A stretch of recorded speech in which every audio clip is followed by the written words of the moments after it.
Aí, turma, vamos estudar um tema muito polêmico que é a radioatividade. Por que polêmico? Porque, em geral, nós só associamos a radioatividade ao lado ruim, ou seja, a bomba atômica, a Hiroshima. Mas ela tem muita aplicação boa e que, sabendo usar, vai nos favorecer bastante. Primeiro, vamos falar de uma figura, de uma pessoa muito importante para esse estudo, que é a Marie Curie. Hoje eu vou fazer uma vibe meio hashtag amigo secreto para falar de uma pessoa que é muito especial. A minha amiga secreta é cientista, foi pioneira em várias áreas e a primeira mulher a ganhar o prêmio Nobel, ou Nobel. E aí, já sabe de quem eu tô falando? Ela mesma! A grande, a única! Marie Curie!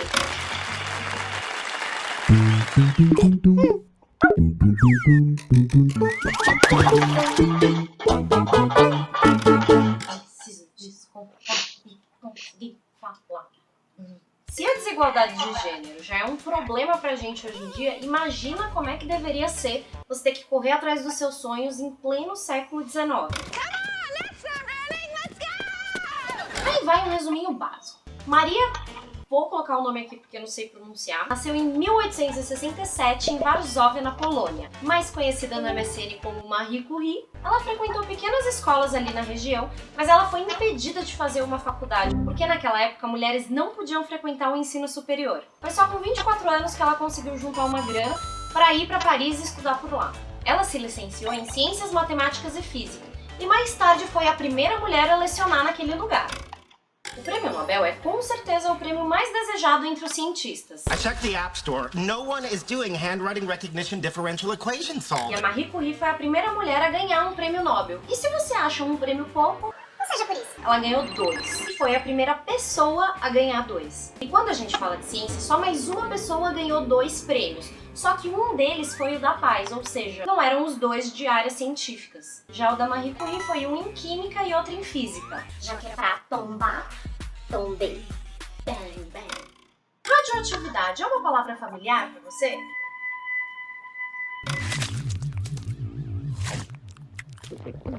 Oh, this is the worst day ever. Pois quem cunhou esse termo foi a Marie. Ela ficou fascinada pelo trabalho do físico Becquerel, que descobriu que sais de urânio eram capazes de emitir raios. E aí ela decidiu estudar mais sobre isso. Foi aí que a Marie criou a teoria de que, na verdade, esses raios não aconteciam por uma interação entre moléculas, e sim que vinha da própria estrutura atômica dos elementos.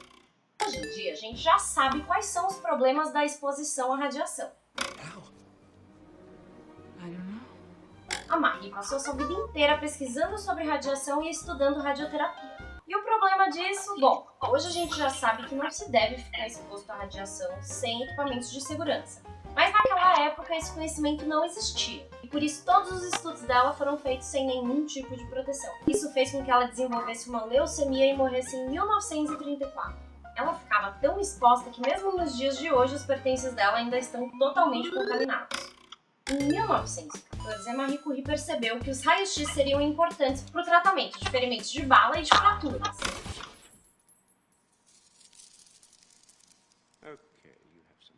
Na Primeira Guerra Mundial, ela organizou um serviço de radiografia móvel. E aí ela procurou laboratórios e pessoas ricas para ajudarem com dinheiro e algum equipamento. E não foi só isso. Ela comandou uma frota de ambulâncias, desenvolveu uma máquina de raios-x portátil e, com a ajuda da filha Irene, elas deram aulas de radiologia para os médicos militares. No final da guerra, mais de 200 estações de raio-x já tinham sido instaladas nas zonas de combate da França e da Bélgica. Após a guerra, foi inaugurado o Instituto do Rádio em Paris. E, entre outras coisas, lá foi desenvolvida uma pesquisa para usar o rádio no tratamento do câncer, a radioterapia. Eu espero que vocês tenham gostado do vídeo. Por favor, se você não se inscreveu no canal, se inscreve agora. Eu nunca te pedi nada. Deixa o seu joinha, comenta aqui embaixo. Eu quero muito conversar com vocês. Me adicionem nas redes sociais. Tudo isso, gente. Faz tudo isso. Beijo e até o próximo vídeo. Bom, e quais são os tipos de emissões radioativas? As emissões radioativas naturais, quando são submetidas a um campo magnético ou elétrico, sofrem uma subdivisão em 3 tipos. Vamos tomar como referencial aí esse experimento. Um bloco de chumbo, por quê? Porque a radiação ela tem um poder de penetração e ela ocorre em todas as direções e sentidos. Um pequeno orifício por onde vai direcionar essas radiações. Lá dentro colocamos um material radioativo. No trajeto desse material, vamos colocar um campo magnético. Placas positivas de um lado, placas negativas de outra. Essas radiações são invisíveis. Então a gente coloca uma placa fluorescente. Por quê? Porque quando ela bater na placa, surge uma luminosidade. E aí, quando essas emissões passam por esse campo magnético, o que é que vai acontecer? Uma delas é atraída para o campo positivo. Isso quer dizer, ela tem carga negativa. Essa emissão foi chamada de emissão beta. O outro tipo de emissão não sofre desvio nenhum. Isso quer dizer que ela não tem nenhuma carga elétrica. Ela foi denominada de gama. E o terceiro tipo de emissão é atraída para o lado negativo da placa do campo magnético. Essa emissão, portanto, ela é dotada de carga positiva e foi denominada de emissão alfa. Por que a emissão alfa é atraída para o polo negativo do campo magnético? Devido à sua constituição. Ela é constituída de 2 prótons e 2 nêutrons. Como os prótons são dotados de carga positiva, ela vai ser atraída pelo campo negativo. Qual a representação da emissão alfa? A representação da emissão alfa é a letrinha alfa e na parte superior o 4, devido à sua constituição, 2 prótons e 2 nêutrons. E na parte inferior, o 2, que corresponde à sua carga elétrica, mais 2, ou o número de prótons dela, 2. Mas o que ocorre com o átomo que emite uma partícula alfa? Se saiu de dentro do átomo 2 prótons e 2 nêutrons, a estrutura atômica do seu núcleo vai alterar. O número de prótons vai diminuir de 2 unidades. Então, ele vai originar um outro elemento químico que tem um número atômico 2 unidades a menos. E a massa? O número de massa dele vai diminuir de 4 unidades. Por quê? Porque o número de massa depende dos prótons e nêutrons. E se a partícula alfa é constituída de 2 prótons e 2 nêutrons, seu número de massa vai diminuir de 4 unidades. Então, isso vai constituir a primeira lei da radioatividade. Isto é, quando um núcleo emite uma partícula alfa, seu número atômico diminui de 2 unidades e o seu número de massa diminui de 4 unidades. Observe a equação de transmutação nuclear do urânio, quando ele emite uma partícula alfa. Se ele emitiu uma partícula alfa, saiu do seu núcleo 2 prótons. Então foi formado quem? O elemento químico tório, que tem número atômico 90, 2 unidades a menos. O número de massa do tório formado, 231, 4 unidades a menos do que o urânio, porque saiu do urânio 2 prótons e 2 nêutrons. Observe que a equação nuclear mantém um balanço de massas e de cargas elétricas. Vejam, massa do urânio, que é o átomo emissor, 235. Massa total das partículas formadas, 4 do urânio mais 231 do tório, somando 235. Carga nuclear, urânio 92, carga nuclear formada, 2 cargas positivas da partícula alfa mais 90 cargas do tório, total 92 cargas. As emissões beta? As emissões beta são constituídas por elétrons atirados em altíssimas velocidades para fora do núcleo do átomo. Elétrons atirados para fora do núcleo do átomo? Como é possível, se no núcleo nós só temos prótons e nêutrons? Então, qual a origem desse elétron que é atirado para fora do núcleo do átomo? Como não existe elétrons no núcleo, ele é formado a partir de um nêutron, de acordo com o esquema abaixo. Ou seja, o nêutron se desintegra e dessa desintegração é produzido um próton, o elétron, que é a partícula beta, e o neutrino. Tanto o elétron na forma de partícula beta como o neutrino são jogados para fora do núcleo do átomo, enquanto que o próton permanece no núcleo. O que ocorre com o núcleo do átomo emissor da partícula beta? Ele terá o mesmo número de massa, porém o número atômico dele aumenta de uma unidade. Por que aumenta de uma unidade? Porque a massa permanece a mesma. A massa permanece a mesma porque a massa do nêutron que desintegrou foi compensada com a massa do próton que foi produzida. Porque o número atômico aumenta de uma unidade, porque nessa desintegração foi criada um próton. E o próton é a grandeza, é a partícula que identifica os diversos tipos de átomos. Então eu terei um átomo que tem um número atômico, uma unidade a mais. Observe a equação de transmutação nuclear do bismuto que emitiu uma partícula beta. A massa permaneceu constante, 210, 210. Os dois átomos são isóbaros. O número atômico do polônio, uma unidade a mais. Vejam que nessa transmutação também ocorre o equilíbrio, o balanço tanto de massa quanto de cargas. Massa do bismuto, 210. Massa das partículas produzidas, 210 de polônio, 0 de partícula beta. Carga, 83 é a carga nuclear do bismuto, enquanto que no produto nós temos 84 cargas nucleares do polônio, positivas, e uma negativa de beta. 84 menos 1 dá 83. A emissão gama, na realidade, não é uma partícula. Gama é uma onda eletromagnética que acompanha sempre a emissão alfa e a emissão beta. Ela, por ser uma onda eletromagnética, ela não tem massa. E também, por não ter sido atraído pelo campo magnético nem positivo nem negativo, não tem carga. Então, ela não altera, em termos de massa e identificação, o núcleo do átomo. Vamos aplicar agora aí as duas leis da radioatividade. Temos o elemento polônio que emitiu duas partículas alfas, uma partícula beta e originou dessas emissões o elemento químico X, de número atômico e número de massa desconhecidos. Qual o número atômico? Qual o número de massa do elemento X formado? Vamos utilizar aí o equilíbrio tanto de massa quanto de carga nas equações de transmutação nuclear. Vendo o equilíbrio das cargas, a gente calcula o número atômico. O polônio é 84. As partículas alfas, cada uma 2 unidades. Como eu tenho 2 partículas alfas, 2 vezes 1. Carga da partícula beta, menos 1. Eu tenho só uma partícula beta, 1 vezes menos 1, menos 1. E X, carga nuclear, Z.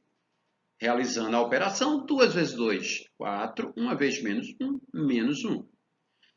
4 menos 1, 3. Passando para o outro lado, ele vai subtraindo 84 menos 3, dá 81. É o número atômico do elemento genérico X.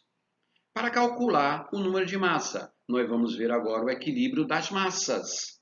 Massa do polônio, 210. Massa de cada partícula alfa, 4. Como eu tenho 2 partículas alfas, 2 vezes 4, 8. E beta? Beta tem massa desprezível, uma partícula só, 1 vezes 0, 0. Teremos, portanto, 210 igual a 8 mais A. Passando o 8 para o outro lado, ele vai subtraindo. 210 menos 8 dá igual a 202. Portanto, número atômico, número de massa do elemento X são, respectivamente, 81 e 202. Mais uma aplicação. Para que o átomo de radônio se desintegre espontaneamente e origine um átomo de carga nuclear 82, ou seja, número atômico 82, contendo 124 nêutrons, qual o número de partículas alfa e beta que devem ser emitidas pelo radônio, respectivamente? Então vamos escrever a equação de transmutação nuclear desse fenômeno. radônio emitiu quantas partículas alfas? Chamei de X. Quantas betas? Chamei de Y. E produziu quem? Um elemento químico Y de número atômico 82, porque ele tem carga nuclear 82, que é devido aos prótons. Número de massa 206. O número de massa é a soma dos prótons, 82, com o número de nêutrons, 124. 82 mais 124, 206. Fazendo o balanceamento de carga e massa, nós vamos encontrar os valores de X e de Y. Vamos inicialmente começar pelo balanceamento das massas. Por quê? Porque como a massa de beta é nula, a gente já elimina a variável Y. Massa do radônio, 222. Massa total produzida, 4 de cada partícula alfa. Como foram emitidas X partículas alfas, 4 vezes X, 4x. Mais 206, que é a massa do elemento químico Y formado. Passando 206 para o outro membro, ele vai subtraindo. 222 menos 206 dá 16. Passei agora o 4 para o outro lado dividindo, encontramos o número de partículas alfas que é igual a 4. Vamos agora balancear as cargas. Carga do radônio, 86. Carga de alfa, 2. Como a gente já encontrou que alfa foi em quantidade de 4, 4 vezes 2. Carga de beta, menos 1 vezes y, menos y. Mais a carga de y, que é 82. 2 vezes 4, 8. E aí a gente vai passar para o outro lado o y. Ele vai positivo. 82 mais 8, 90. Passando 86 para lá, subtrai, encontramos o número de partículas beta. Portanto, nós temos, respectivamente, 4 partículas alfas e 4 partículas betas emitidas pelo radônio, a fim de produzir esse elemento citado na questão. Mais um exemplo para a gente fixar melhor. Na equação representada a seguir, os números de partículas alfa e betas representadas por x e y emitidas nesse processo são respectivamente. Então, vamos fazer mão das duas leis da radioatividade e vermos o equilíbrio de massa e de carga em toda a equação de transmutação nuclear. Equilibrando logo as massas. 222 é a massa do radônio, mais 4 vezes x, a massa total das partículas alfas, mais 210, a massa do polônio. Transpondo o 210 para o outro membro, ele vai subtraindo e teremos 4x igual a 12, encontrando nessa divisão o número de partículas alfas que é igual a 3. Equilibrando agora as cargas. 86 carga do radônio. Carga de alfa, 2 vezes 3. Por que 2 vezes 3? Porque foram emitidas 3 partículas alfa. Menos y, que é a carga da partícula beta, mais 84. Multiplicando 2 vezes 3, 6. Somando 6 com 84, 90. Transpondo o y para o primeiro membro, 86 para o segundo, teremos y igual a 90 menos 86, total de partículas beta, 4. Respectivamente, número de partículas alfas e número de partículas betas emitidas pelo radônio, 3 e 4. Fixando melhor com mais um exemplo. Determine o número de partículas alfa e beta emitidas na transformação do urânio em rádio. Primeiro, nós temos que escrever a equação de transmutação. O urânio é o átomo emissor. Ele emitiu quantas partículas alfas? A. Quantas betas? B. E produziu, nessas emissões, o rádio.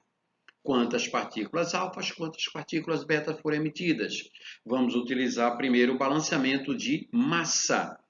238 massa do urânio é igual a 4A massa das partículas alfa mais 226 massa do rádio.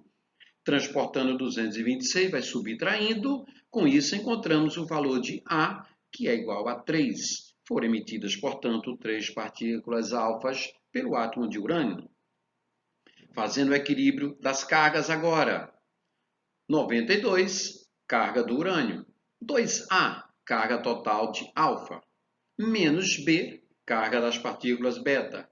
Mais 88. Substituindo A por 3, 2 vezes 3, 6.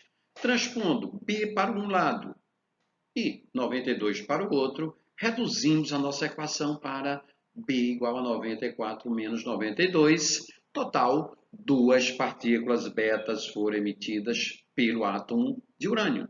Isto é, o átomo de urânio, com o objetivo de produzir o rádio, o original rádio, ele emitiu 3 partículas alfas e 2 partículas beta.